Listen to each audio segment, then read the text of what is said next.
Hey, Year Fives, welcome to chapter 35. It's called We Got a Bit Lost. Wow, what a cliffhanger from the last chapter of Mr. Ferguson. I wonder what has happened to them all. Let's find out.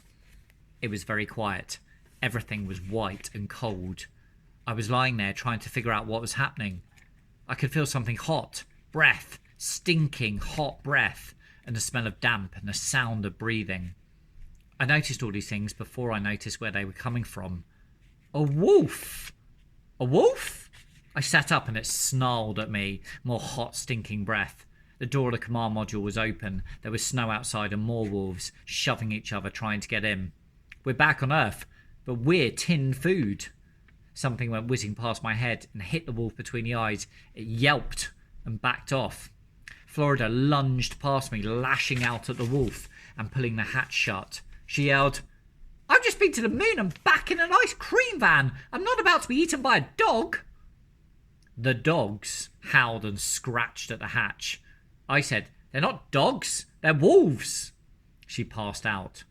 St. Christopher was in pieces on the floor. So that was what she had thrown at the wolf. I remember thinking Dad would go mad. He said it had really looked after him. Mind you, I suppose it's really looked after us.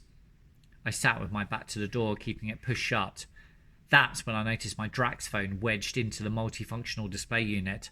I dashed over, grabbed it, then threw myself against the door again. That's where I am now.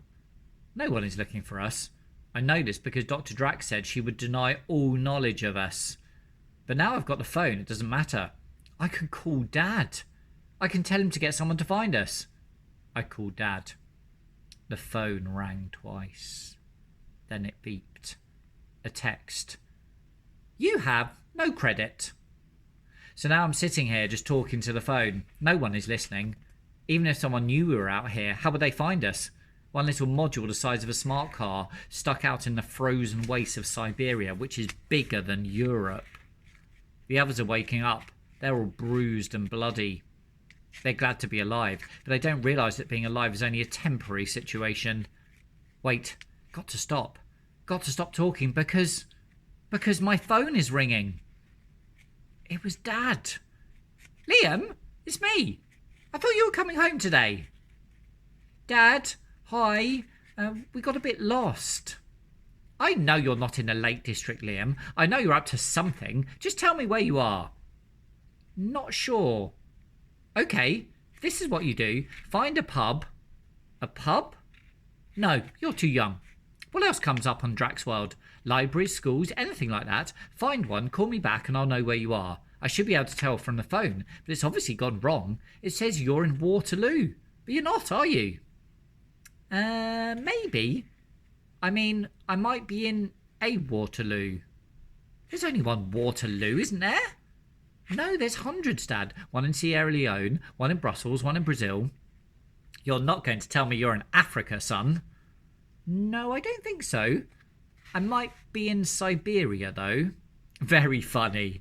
Leave it with me. I'll sort something out." He hung up. I looked at the others and said, "What happened? I thought we died." "We forgot about the parachutes. Again," said Samson 2. "But then Max pressed a button and saved us all."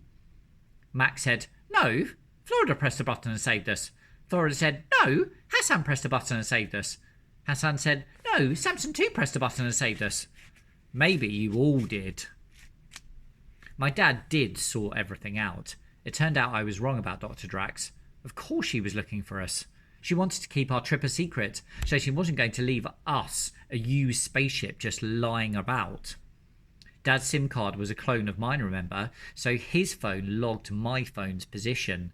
And when I saved phone numbers, they saved onto his card as well as mine.